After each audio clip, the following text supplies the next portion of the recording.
तो हेलो मेरे प्यारे बच्चों, कैसे हैं आप लोग।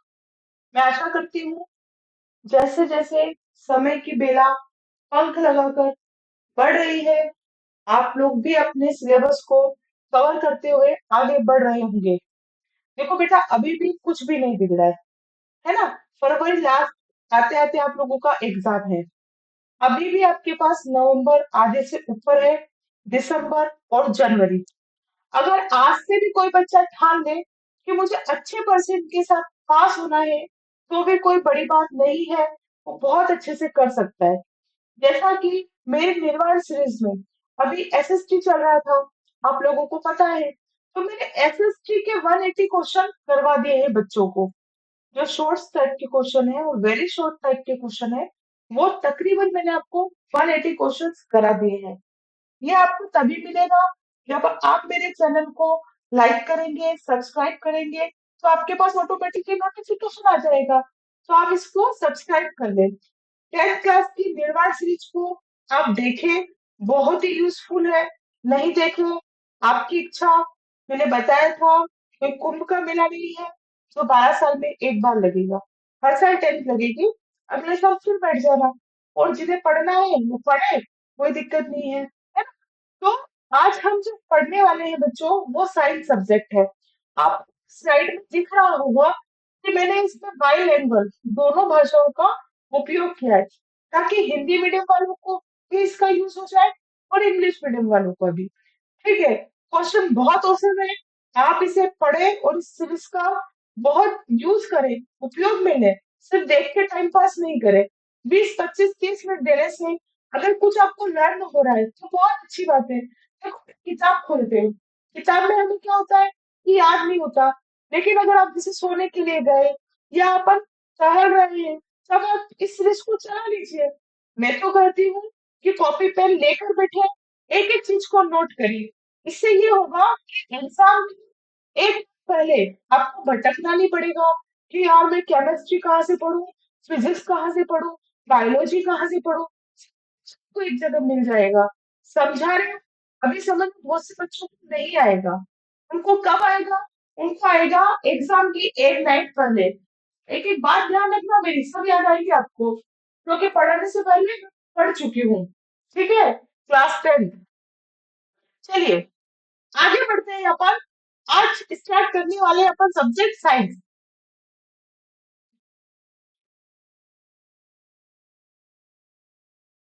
देखिए, question number 1, name the chemical reaction in which heat relies.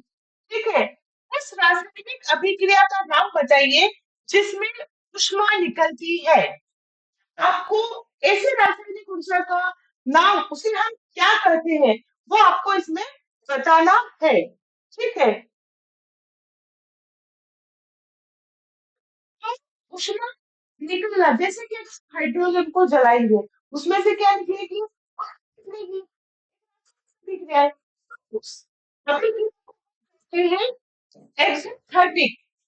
Exothermic reaction हम कहते हैं, हिंदी में से कहते हैं उष्मा टेपी।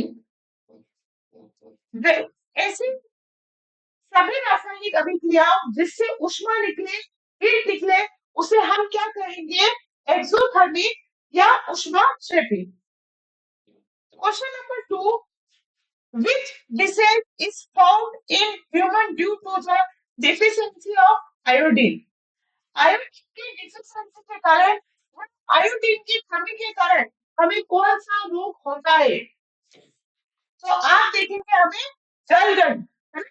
या गाइटर रोग होता है। ये पता ही होगा आपको। चलिए क्वेश्चन थर्ड की ओर चलते हैं अपन। क्वेश्चन थर्ड देखिए, which type of lens, which types of lens should we use to correct presbyopia? Presbyopia को ठीक करने के लिए, या फिर हम कह सकते हैं जरा दूर दृष्टि को ठीक करने के लिए किस प्रकार के लेंस का उपयोग किया जाना चाहिए?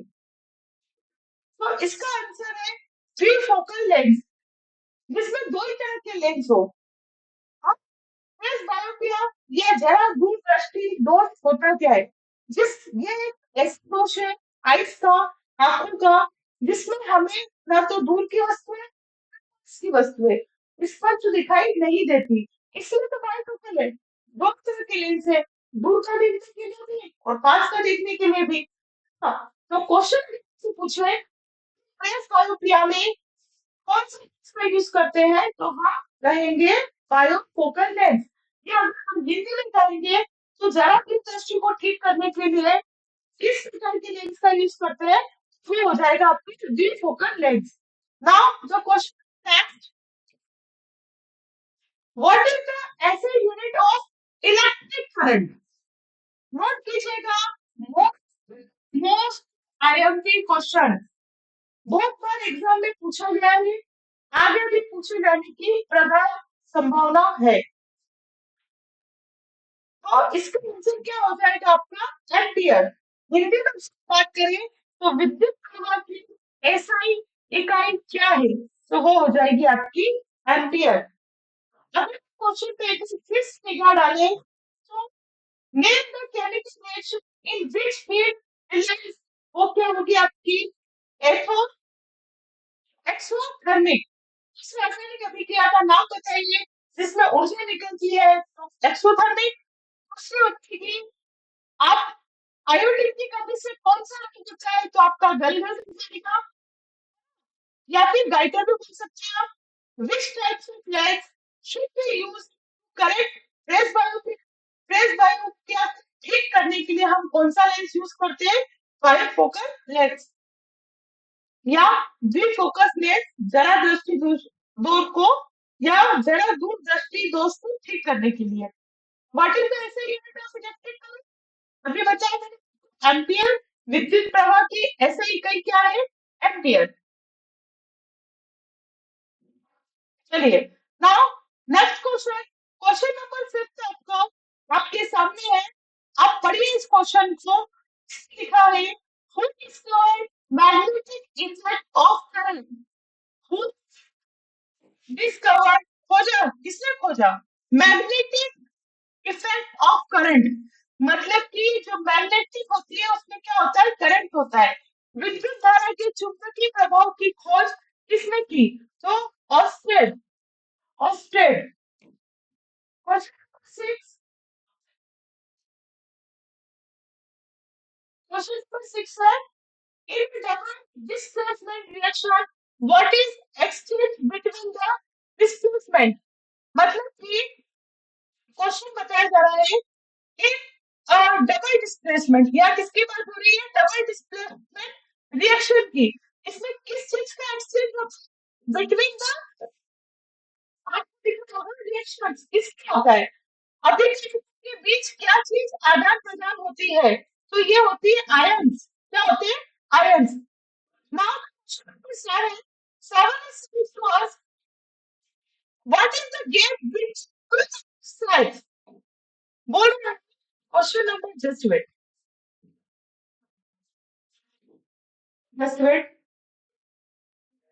हाँ जी, क्वेश्चन 7 कहता है, what is the gap between two nerve cells, दो नर्व सेल्स के बीच के गैप को क्या कहा जाता है, या फिर दो तंत्रिका कोशिकाओं के बीच के अंश को क्या कहते हैं, तो ये होता है सूत्र युग्मन, क्या होता है, सूत्र युग्मन।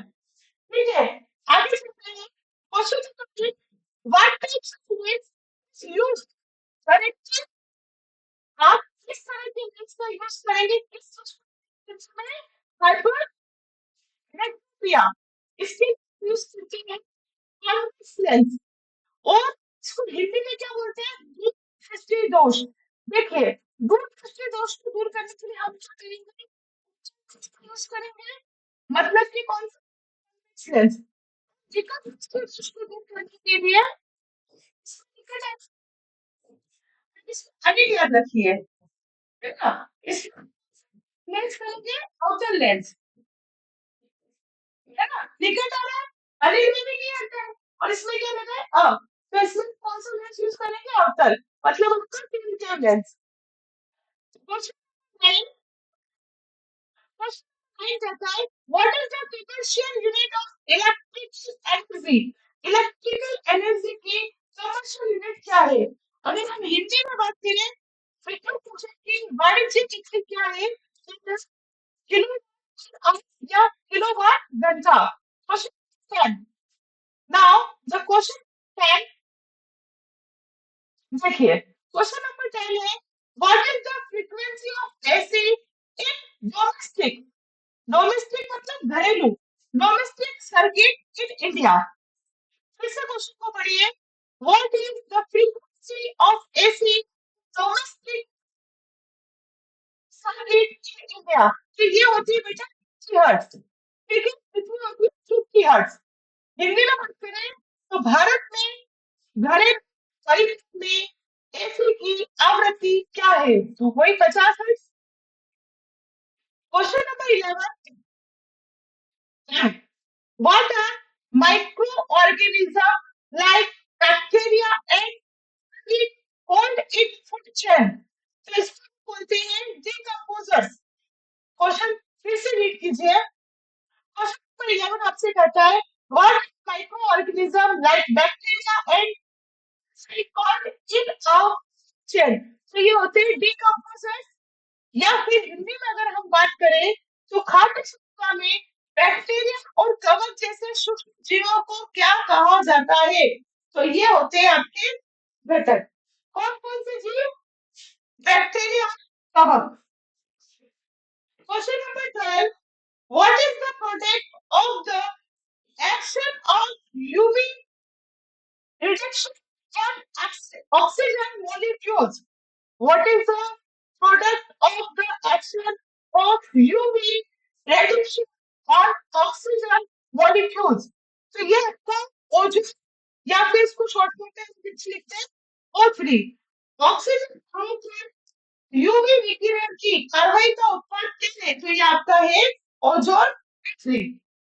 Question number 13, question number 13, in a chemical reaction what does the, ये symbol है, symbol represent, मतलब कि किसी भी केमिकल रिएक्शन में इस तरह का सिंबल क्या रिप्रेजेंट करता है, किस चीज को दर्शाता है?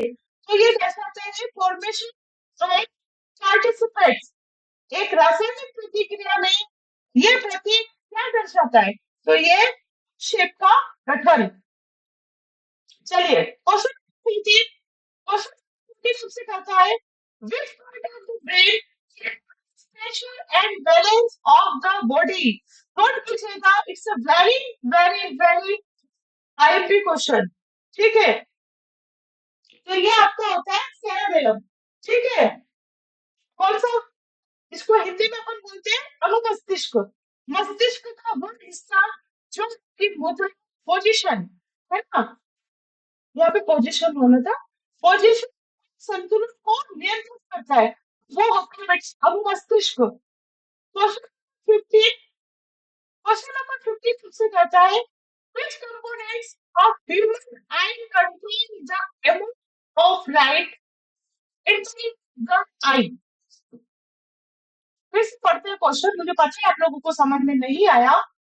which components of human eye control the amount of light inside the eyes? मतलब कि आपको आंख के अंदर का वो पोर्शन बताना है जो कंट्रोल करता है चीज को, हानि साइड को चीज के अंदर। हिंदी में क्या है? मानव घटक आंख प्रवेश करने वाले प्रकाश की मात्रा को नियंत्रित करता है। तो यह फिक्सी है और इंग्लिश में आप इसको भी बोल सकते हैं। Question number 16, right the unit of electric charge. Electric charge की यूनिट क्या है? तो ये आपकी कूलम है, विद्युत आवेश का मात्रा कूलम हो गया।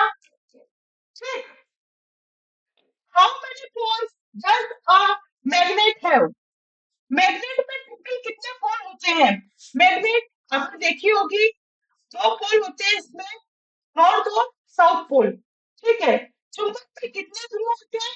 दो ध्रुव, उत्तरी ध्रुव और दक्षिणी ध्रुव। Question 18, question number 18, what is the substance that is broken down by physical process called? उसे हम क्या कहेंगे जो बायोलॉजिकल प्रोसेस के द्वारा क्या है, तो ये आपके होंगे बायो डिग्रेडेबल। जैविक क्रियाओं द्वारा विकसित होने वाले पदार्थों को क्या कहा जाता है, वही कहा जाता है जैव निष्क्रियकरण, या स्वाभाविक तरीके से किसी चीज में सृष्टि हो जाती है तो उसे स्वाभाविक तरीके से हम ये भी करते हैं। लेकिन आपको क्या ध्यान रखना है, आपको सिर्फ जैव निम्नीकरण ध्यान रखना है। Just wait.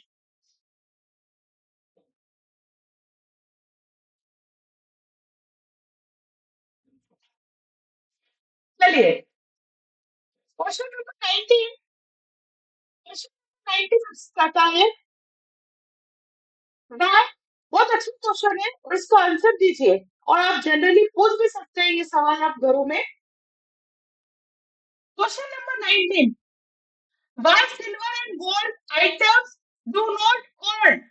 मतलब कि सिल्वर और जो गोल्ड के आइटम्स होते हैं उनमें जंग क्यों नहीं लगती। तो जंग इसलिए नहीं लगती क्योंकि ये क्या होते हैं, ये लेस रिएक्टिव होते हैं। ठीक है, लेस रिएक्टिव होते हैं, मतलब कि कम प्रतिक्रियाशील होते हैं, जल्दी से रिएक्शन नहीं देते। क्वेश्चन हिंदी में पढ़ लेते हैं। चांदी और सोने की वस्तुएं जंग क्यों नहीं लगती, क्योंकि ये क्या होते हैं, कम प्रतिक्रियाशील होते हैं। Question number 20, name the three parts of brain. ये आइटम क्वेश्चन है बेटा, फिल इन द ब्लैंक्स में भी पूछ सकते हैं, मल्टीपल चॉइस में भी पूछ सकते हैं और 2 मार्क्स में भी पूछ सकते हैं। तो ये आपका फोर ब्रेन, मिड ब्रेन और हिंड ब्रेन। मस्तिष्क के तीनों भाग, अग्र मस्तिष्क, मध्य मस्तिष्क और पश्च मस्तिष्क। अगर पूछे तो तीन भाग होते हैं। There are three parts in the brain. Question 21, what is the least distance of of a normal human height. सामान्य आपके इसको लिखा है, मतलब किसी चीज को पढ़ना है, देखना है, तो न्यूनतम दूरी कितनी होनी चाहिए, 25 सेंटीमीटर। अच्छा एक बात बताओ, अगर इसको मिरर में अपनी पूरा पूरी बॉडी देखनी है कि कैसा लग रहा हूँ या कैसा दिख रहा हूँ, या ऐसे भी देखनी है, मिरर की लेंथ कितनी होनी चाहिए, मैं बताती हूँ। जो अपनी साइज है ना उसकी हाफ होनी चाहिए। ये क्वेश्चन भी आ सकता है, बुक में भी है। क्वेश्चन नहीं है, बुक में दिया है अंदर डिस्क्रिप्शन में, नहीं तो क्वेश्चन ढूंढने बैठ जाओ, कुछ भी कर सकते हो आप लोग।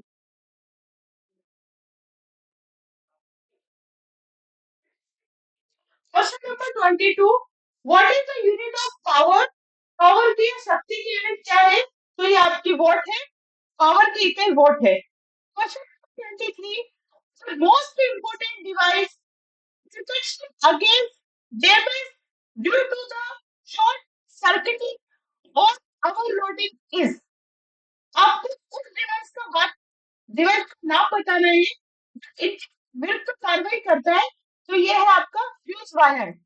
अगर हिंदी में बात करें तो शॉर्ट सर्किट या ओवरलोडिंग के कारण होने वाली क्षति से सुरक्षा के लिए सबसे महत्वपूर्ण उपकरण कौन सा है, तो वो है बेटा आपका फ्यूज तार। क्वेश्चन 24, क्वेश्चन 24 कहता है, जस्ट वेट,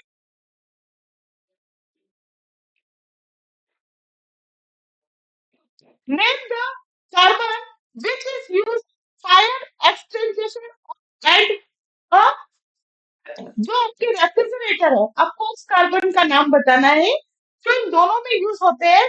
तो इट्स CFC, क्लोरोफ्लोरोकार्बन।